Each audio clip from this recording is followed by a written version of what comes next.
બહુ સમજાવ્યા. પછી કે દેવી તમારે ઊંઘાશે નહીં, કથા પૂરી સાંભળવી પડશે, જોખું ખવાશે નહીં, નહીંતર કથા ખંડિત થઈ જશે અને તો તમારે પાછા જન્મ લેવા પડશે. પાર્વતી જો આમ એટલા ટટ્ટા સરસ બેસી ગયા, અંદરથી પશુ ને પક્ષી ને જીવ ને જંતુ ને બધાને મહાદેવે કાઢ્યા, કારણ કે અધિકાર કથાનો બધાયનો નથી. હવે શંકર ભગવાને કહ્યું કે દેવી હું તો આંખ બંધ, આરાધ્ય દેવ કોણ? ઠાકોરજી, કૃષ્ણ, બ્રહ્મ, પરમાત્મા. આંખો બંધ કરીને લીલાના દર્શન કરતા કરતા તમને હું મારા પ્રભુની કથા સંભળાવીશ. તમારે બોલવાનું હરિહરિ. શું બોલવાનું? એટલે મને ખબર પડે કે તમને ઊંઘ નથી આવી. પાર્વતીજી કે કાંઈ નહીં, હરિહરિ બોલીશ. મહાદેવજીએ કથા ચાલુ કરી અને પાર્વતીજી બોલે હરિહરિ હરિહરિ. એવા રાજી થાય, હા પ્રભુની કથા આટલી સરસ, આ કૃષ્ણ ભગવાન આવા, આ અત્યાર સુધી મેં નાક સાંભળી, અને પાછા બોલતા જાય હરિહરિ હરિહરિ હરિહરિ. હવે થોડો સમય થયો, બધાને રાતના ઊંઘની ગોળી લેવી પડતી હોય, પણ કથા કે સત્સંગમાં બેસીએ એટલે જોકું આવ્યા વિના રે નહીં. એટલે થોડી વાર થઈ તો જોકું આવવા માંડ્યું. તો ત્યાં એક સુખદેવજીનું બચ્ચું, સુખદેવજી એટલે પોપટ, આમ સુખદેવજી એટલે આપણા વક્તા, તો સુખનું બચ્ચું. ઓલી જે પોપટાણી હતી ને પ્રેગ્નન્ટ હતી, ઉડવા ગઈ ને તો એ બચ્ચું પડ્યું નીચે અને આવી અને બેસી ગયું ક્યાં? પાર્વતીજીની ગોદમાં. હવે જોકું આવવા માંડ્યું અને ઊંઘ આવે ને પણ તમને ખબર ન હોય. હવે શંકર ભગવાન તો કથા કરતા હતા, તો એણે જોયું કે હરિહરિ નથી બોલતા, તો આ પોપટનું બચ્ચું શું બોલવા માંડ્યું? હરિહરિ હરિહરિ. અને ત્યારથી જ પોપટ, જુઓ તમે જેવું ભણાવો ને એવું બોલે. આજની તારીખમાં પોપટ રામ રામ બોલે. હવે કથા પૂરી થઈ ત્યાં સુધી પાર્વતીજી આરામ કરી લીધો અને ઓલા બચ્ચાએ પૂરી કથા સાંભળી. કોણે? પોપટ ના બચ્ચાએ. હવે જેવી આંખ ખોલી તો પાર્વતીજી તો ઊંઘતા હતા અને પોપટના બચ્ચા, હા હા આને સાંભળી, આનો ક્યાં અધિકાર? અને જેવા દોયડા ત્રિશૂળ લઈને તો એ બચ્ચું ઉડતું ઉડતું વ્યાસીના આશ્રમમાં આવ્યું અને વ્યાસીના પત્ની પ્રેગ્નન્ટ હતી, અરે વાળ ઓળાવતા હતા, અને બકાસું આવ્યું તો એ બચ્ચું મોઢામાં વયું ગયું. સમજાણી બધાને કથા આખી? અને પેટમાં ગયું. હવે આવીને કે વ્યાસજીને કે ઓલાને મારવું જ છે. એ કે પ્રભુ હવે એ કે આ તો એ ગોરાણીને પેટમાં ગયો. એ કે મારી કથા સાંભળી. એ કે પ્રભુ એક વાત કરું, તમે કૃષ્ણની જ કથા કરી છે ને, તમે પ્રભુની જ વાતો કરી છે ને, તો એને બહાર આવવા દો ને, આખી દુનિયા એ બધું સાંભળે. મહાદેવ માની ગયા અને વ્યાસીના પત્નીએ 16 વર્ષ સુધી અંદર રાખ્યા. સુખદેવજી કે બહાર નીકળું તો આ દુનિયાનો પાછો મને મોહ લાગી જાય ને, મારે મોહ લગાડવો નથી. આપણે તો માંદા પાડીએ ને તોય પાછા કહીએ મારા દીકરાને બોલાવો, મારી વહુને બોલાવો, મારા છોકરાને, ભાઈ આટલી ફિક્સ છે, અહીંયા ખાનગી પૈસા પડ્યા છે, પણ ભગવાનનું નામ લઈએ. આવું ઘણી વાર થાય ને તોય આપણે સમજતા નથી. છેલ્લે ભગવતના મોઢામાં આવે તો તમારો બેડો પાર થઈ જાય. પણ છેલ્લે તમે જોજો ભગવદીઓના નામમાં જ ભગવાનનું નામ આવે, મારા તમારા મોઢામાં ન આવે, કારણ કે આખી જિંદગી લીધું જ ન હોય. હવે અહીંયા આવીએ છીએ તો જોજો, હમણાં આપણે વાતો ભગવાનની જ કરતા હશું. તો સુખદેવજી પછી બહાર આવ્યા ને દોડવા માંડ્યા. એ કે મારે હવે આ દુનિયામાં પડવું નથી. અને જેવા દોડતા હતા અને વ્યાસજીએ જોયા, એ કે મારો આ જતો રહેશે તો આ ભાગવત કોણ વાંચશે? આ દુનિયામાં ભગવાનની વાતો કોણ કરશે? અને પછી એમના શિષ્યોને મોકલાવ્યા. 1 મિનિટ રાખ્યો. તો સુખદેવજી દોડ્યા નાળબીનું થોડું અને એમના નગ્ન દશામાં કે મારે આ દુનિયા જોવી નથી. અને વ્યાસજીએ પાછળ પોતાના શિષ્યોને મોકલ્યા કે તું આ શ્લોક બોલજે, બરહા પીડમ નટરવર વપુ. કે ઠાકોરજીએ મોરચંદ લગાવ્યું છે ને, કાનમાં કરણના ફૂલ છે ને, ગળામાં વૈજંતી માળા ને, પીળું પીતાંબર ને, જરકસી જામા ને. હવે આ શ્લોક બોલતા બોલતા શિષ્યો સુખદેવજીની પાછળ જતા હતા.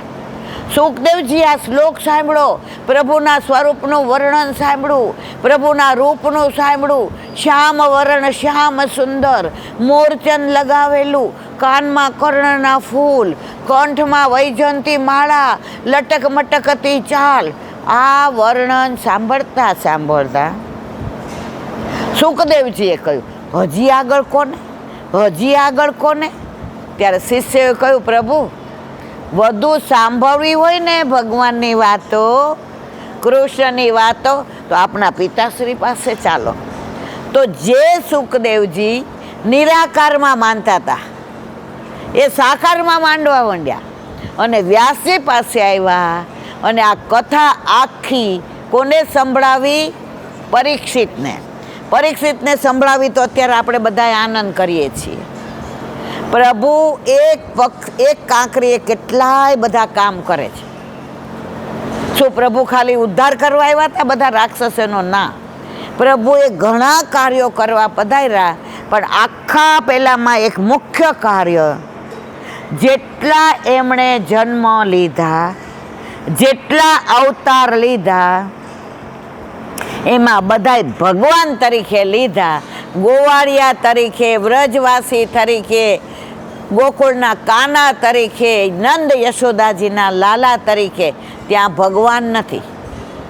એનું પ્રમાણ ક્યાં? ઠાકોરજીનું પ્રાગટ્ય જ્યારે મથુરાની જેલમાં થયું તો ચતુર્ભુજ હતા. કેવા? 4 ભુજા. દેવકી કે ના ના ના ના, આવું નહીં, આવું નહીં, કંસ મારી નાખશે. 2 જ ભુજા. અને કીધું કે મને તમે નંદ બાવાને ત્યાં ગોકુળમાં લઈ જાઓ. તો માથે લઈ જતા હતા અને યમુનાજી ભરપૂર, કે પહેલા ચરણ સ્પર્શ મારા પ્રભુના મારે કરવા છે. અને જેવા યમુનાજી ભરપૂર થયા તો વસુદેવજીએ વિચાર્યું, હવે આ યમુનાજી માર્ગ ન આપે તો મારે જાવું કેવી રીતે? અને પાછળ કોણ હતું? શેષ ભગવાન બળદેવજી એની રક્ષા કરતા હતા. અને જેવો ચરણ ધર્યો તો યમુનાજી. હવે તમને રહસ્ય કહેવાનું કે પ્રભુમાં કેટલા ગુણ? 6. કેટલા? ઐશ્વર્ય, વીર, યશ, શ્રી, જ્ઞાન અને વૈરાગ્ય. આ ગુણ હોય એને ભગવાન કહેવાય. હવે ગુણ જતા રહે તો ભગવાન કહેવાય નહીં. તો જેવા યમુનાજીમાં ચરણ સ્પર્શ આપ્યા યમુનાજીને, અને પોતાના ભગવાન તરીકેના બધા જ ગુણો, ઐશ્વર્ય, વીર, યશ, શ્રી, જ્ઞાન અને વૈરાગ્ય યમુનાજીમાં પધરાવી દીધા. કે ગોકુળમાં મારે ભગવાન થવું નથી, ગોકુળમાં મારે ઈશ્વર થવું નથી, ગોકુળમાં મારે તો મારા માનો કનવા, કાનુડો, લાલો, મારે ત્યાં ભગવાન થઈને જવું નથી. તો ગોકુળનો કાનુડો તમે જુઓ, કનૈયાનો જન્મ જુઓ ગોકુળિયામાં થઈ રહ્યો, કનૈયાનો જન્મ જુઓ ગોકુળિયામાં થઈ રહ્યો, ગોકુળિયામાં થઈ રહ્યો ને આનંદ ઉત્સવ રિયામાં થઈ રહ્યો ને આનંદ ઉત્સવ. તો વ્રજમાં ઠાકોરજી 11 વર્ષને 52 દિવસ રહ્યા. એ 11 વર્ષે 52 દિવસ પ્રભુ નહોતા. ગૌચારણ કરવા જવા વાળો ગોવાળિયો, વ્રજવાસીનો લાલો, નંદ યશોદાજીનો કાનો, સખાઓનો સખો, ગાયોનો ગોવાળ. અને પછી પાછા અક્રૂરજીને કંસ ભગવાને મોકલા. અરે કંસે મોકલા કે ભગવાનને લઈ આવ, મારે ધનુષ્યાગ કરવો. અને અક્રૂરજી રથમાં આવતા હતા ને ગોકુળનું પાદર આવ્યું અને ઠાકોરજીના ચરણારવિંદ ત્યાં ગાયો ચરાવેલા હતા. એક ચરણમાં 9 ચિહ્ન ને બીજામાં 7, ટોટલ કેટલા? 16. એ જોયા એટલે કૂદકો માર્યો કે આહા, મારા પ્રભુના ચિહ્ન, મારા પ્રભુના દર્શન થશે, પ્રભુ મને ઓળખશે કે નહીં, પ્રભુ મને કાકા કહેશે કે નહીં, પ્રભુ મને ભેટવા દેશે કે નહીં, પ્રભુ મને ઓળખશે કે નહીં. એમ આખા રસ્તે વિચાર કરતાં કરતાં અક્રૂરજી ઠાકોરજીને લેવા આવ્યા અને લઈ ગયા. ત્યારે અક્રૂર ઘાટ છે. આમાં વ્રજ કેટલાએ જોયું છે? વૃંદાવનમાં અક્રૂર ઘાટ જોયું છે? તો ત્યાં અક્રૂરજી ને પ્રભુએ કીધું સ્નાન કરી લો. અક્રૂરજી કે હા મારા વાલા. સ્નાન કરવા ગયા તો જે ઓલા 6 ગુણ પોતાના પધરાવ્યા હતા યમુનાજીમાં, ઐશ્વર્ય, વીર, શ્રી, યશ અને જ્ઞાન, એ સ્નાન કરતા પાછા પોતામાં લઈ લીધા અને દ્વારકાધીશને મથુરાધીશ પાછા ઈશ્વર બની ગયા. પ્રભુ આ એક જ અવતાર એવો છે જેમાં 11 વર્ષ ને 52 દિવસ ગોકુળમાં પ્રભુએ પ્રભુ તરીકેની લીલા નથી કરી, ગોવાળિયા તરીકેની કરી છે, વ્રજવાસી તરીકેની કરી છે. એટલે જ આપણે બધા ગાય છે ને, વ્રજવાલુ રે વૈકુંઠ નહીં આવું, વ્રજવાલુ રે વૈકુંઠ નહીં આવું, ત્યાં કાન કુંવર હું ક્યાંથી લાવું, ત્યાં કાન કુંવર હું ક્યાંથી લાવું, વ્રજવાલુ રે વૈકુંઠ નહીં આવું, વ્રજવાલુ રે વૈકુંઠ નહીં આવું. તો આવા ઠાકોરજી, એમના ઘરે 9 લાખ ગાયો હતા તો માખણની ચોરી કરવા જતા હતા. બાળ સ્વરૂપ હતા તો ગોપીઓના બેડલા ચડાવવા જતા હતા. આ બધી રહસ્ય લીલા હવે ભાગવતમાં 10મ સ્કંધમાં આગળ આવશે અને એમાં આપણે આનંદ કરીશું. તો હવે વાત કરે છે સુખદેવજી. પરીક્ષિત સુખદેવજી કહે છે હું તને કહેવા માટે તો અધિકારી છું, પણ તું સાંભળવા માટેનો અધિકારી છો. કથા સાંભળવા બધાય આવે પણ ફલિત બધાને નથી થતી. કેમ? અહીંયા આપણે બેઠા હોય ને તો મન ઘરે હોય, સાંજે શાક નથી, ભાખરીની યારે અથાણું દેવું પડશે, અહીંથી થોડું વહેલું ઉઠવું પડશે. થાય બધાય આવું? મારો દીકરો અમેરિકા છે, 2 દીઠા ફોન નથી આવ્યો, આજ તો મારે જ કરવો પડે. આપણે બધા પ્રભુની વાતો સાંભળવા હોવા છતાં પણ આપણું મન બીજે હોય છે. જબ તન કી આંखें ખુલતી है तो संसार दिखता है. તન એટલે શરીર. जब तन की आंखें खुलती है तो संसार दिखता है और जब मन की आंखें खुलती है तो मनमोहन दिखता है. આપણું મન હજી પ્રભુમાં નથી, આપણું મન સંસારમાં છે. ત્યાં સુધી વલ્લભ પ્રભુ આપણાથી છેટો છે.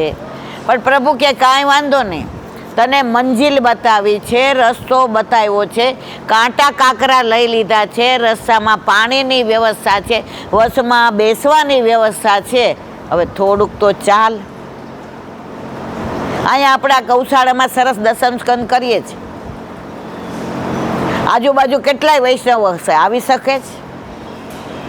પાછા ફોન, લીલાબેન તડકો બહુ છે, એ કે અમારા ઘર કરો ને, અમારો હોલ મોટો છે.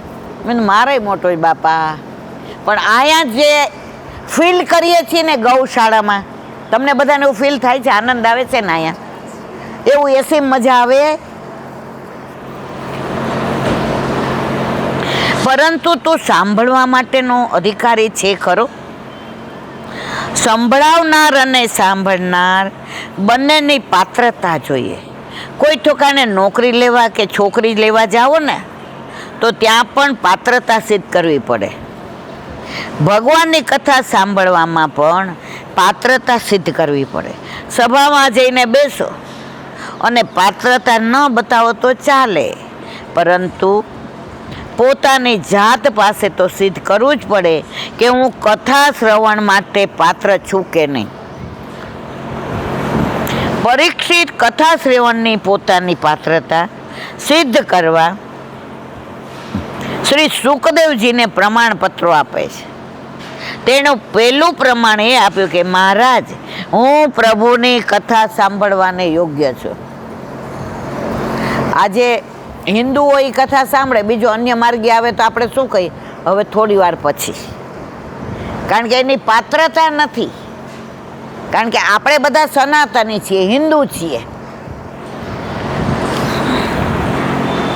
નિવૃત્ત તર્પે રૂપગીયમાનાન ભવોસ ઘાચોત્ર મનોરભિરામાત ક ઉત્તમ શ્લોક ગુણાનુવાદાત પુમાન વિરજેત વિના પ્રસુઘ્રાત. આ શ્લોકમાં રાજા પરીક્ષિતે 2 બાબતો બતાવી. એક, એમ કહ્યું કે હે સુક મુનિ, તમે યોગ્ય છો તો હું પણ યોગ્ય છું. તમે 3 રીતે યોગ્ય છે. તમને ભગવાનના સ્વરૂપથી સંબંધ છે, ફળથી સંબંધ થયો છે અને વિષયના ઉત્કર્ષથી સંબંધ થયો છે. હું યોગ્ય એટલા માટે છું કે હું પુરુષ જીવ છું. આ પારિભાષિક શબ્દો વિવેચન માગે છે. એનો ખુલાસો શ્રી મહાપ્રભુજીએ સુબોધીજીનીમાં ખૂબ વિસ્તારપૂર્વક કર્યો છે. સુખદેવજીની 3 યોગ્યતા બતાવવા માટે 3 શબ્દો વાપર્યા છે. નિવૃત્ત પૈ રૂપગીયમાનાત, આ એક શબ્દ. ભવોસ્ઘાત, આ બીજો શબ્દ. અને સ્રોત મનોભિરામાત, એ ત્રીજો શબ્દ. મહારાજ, આપના મુખારવિંદથી જે ભગવત ચરિત્રો નીકળે છે તે ભગવત ચરિત્ર કોઈ સંસારી વિકારી માણસના મુખમાંથી નીકળતા નથી. કોઈ ગુંડો હોય, કોઈ ખરાબ લક્ષણનો હોય, એના નામે ભગવત કથા નીકળે મોઢામાંથી? ના નીકળે. જેણે પ્રભુને જોયા છે, જેણે પ્રભુની લીલા સાંભળી છે, એને જ ભગવત કથા સાંભળવાનું મન થાય કે બોલવાનું મન થાય. બાકી બીજા બધાને કાં જોકા આવે અને કાં વાતો કરવાનું મન થાય. હું તો ન સાંભળું, તને સાંભળવા દઉં નહીં. જેના હૃદયની તમામ તૃષ્ણાઓ ચાલી ગઈ છે. જો આપણા બધાનું, આપણે જાતા હોય ને તો વાક્ય લખ્યું હોય રિક્ષામાં, અપેક્ષા એ દુઃખની માં છે. વાંચ્યો હોય તમે બધાય? હમણાં એકવાર અમે આવતા તો તે એક રિક્ષા પાછળ લખ્યું હતું, તું તારું કર. સમજાયું બધાને? તું તારું કર. આપણે બીજા બધાનું જ કરીએ છીએ. એટલે આપણો તો ઉદ્ધાર નથી થતો, પણ બીજાનો થવા દેતા નથી.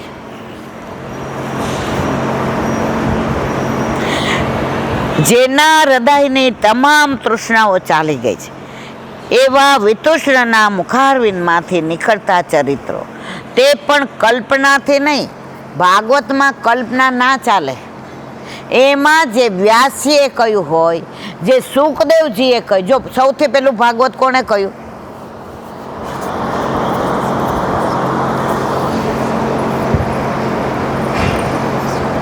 સૌથી પહેલું ભાગવત ઠાકોરજીએ બ્રહ્માજીને કહ્યું. કયું ભાગવત? ચતુશ્લોકી. કયું ભાગવત? સૌથી પહેલું ભાગવત. આજે હું કેવી છું એ મારી વાત કરું ને એ બરાબર હોય, પછી આ કે ને તો થોડુંક રહી જાય. એટલે પ્રભુએ પોતાની વાત એટલે કે ભાગવત સૌથી પહેલું બ્રહ્માજીને કહ્યું. એને શું કહેવાય? ચતુશ્લોકી ભાગવત. બ્રહ્માજીએ નારદજીને, સનકાદિકને વગેરેને કહ્યું. પછી નારદજીએ વ્યાસજીને કહ્યું, વ્યાસજીએ સુખદેવજીને કહ્યું, સુખદેવજીએ પરીક્ષિતને કહ્યું. પછી તો મૈત્રેય આવે ને વિદુરજી ને બધું ઘણું આવે. પણ આ ક્રમ. અને પછી આપણે રોજ સાંભળીએ છીએ. ઘણા એમ કે અમે ડોંગરેજી મહારાજનું સાંભળ્યું, અમે પ્રદ્યુમન શાસ્ત્રીજીનું સાંભળ્યું, અમે કૃષ્ણદત્તનું સાંભળ્યું. આ બધાય કથા કોના? સુખદેવજીએ જે કહી પરીક્ષિતને, એના અનુસંધાનમાં જ કહે છે. હવે અમારા જેવા તો શું કહે, ખાલી આ બધાએ કહ્યું હોય એમાંથી ને ક્યાંક કણકો આપણું સામર્થ્ય નથી કે આપણે ભગવાનની કથા, ભગવાનની વાતો, ભગવાનના ગુણાનુવાદ, ભગવાનનું સ્વરૂપ, ભગવાનની લીલા, જેનો અધિકાર હોય, આપણો અધિકાર નથી પણ આ વલ્લભે કૃપા કરી છે. ઘણીવાર આપણે પીએચડીમાં છેલ્લા હોઈએ, બધાથી ઓછા માર્ક આવ્યા હોય. હવે નોકરીમાં ઇન્ટરવ્યૂ માટે જઈએ તો ઘણાય બધાનું રેફરન્સ લાવ્યા હોય કે હું રાષ્ટ્રપતિને ઓળખું છું, હું આ ચાન્સેલરને ઓળખું છું. આપણે વિચાર કરીએ, ઊભા થઈ જાય, આપણે કોઈની ઓળખાણ છે અને આ બધાથી ઓછા માર્ક મારે છે. પણ એમ થાય કે આવ્યા છીએ તો હાલો ને ઇન્ટરવ્યૂ તો દઈ આવીએ. હવે ઇન્ટરવ્યૂ દેવા જઈએ, જેવું બારણું ખોલીએ અને આપણા બનેવી જ ઇન્ટરવ્યૂ લેવા બેઠા હોય, પછી આપણે કોઈ રેફરન્સની જરૂર છે?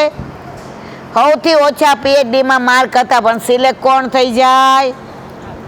તો આપણે પ્રભુના શ્રી અંગમાંથી પ્રગટ થયા છીએ, એટલે પ્રભુને આપણે બહુ વાલા છીએ.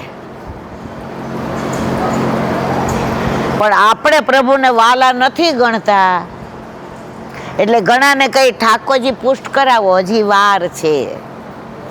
કથા સાંભળવા આવો, ઈલાબેન બહુ તડકો છે, ક્યાંક લૂ લાગી જાય તો. એ તો માંદા પડવાના હોય તો ઘરમાંય પડીએ, અને અહીંયા આવીએ તો આવો સરસ મજાનો તડકો લાગે તો હાજાય થઈ જઈએ.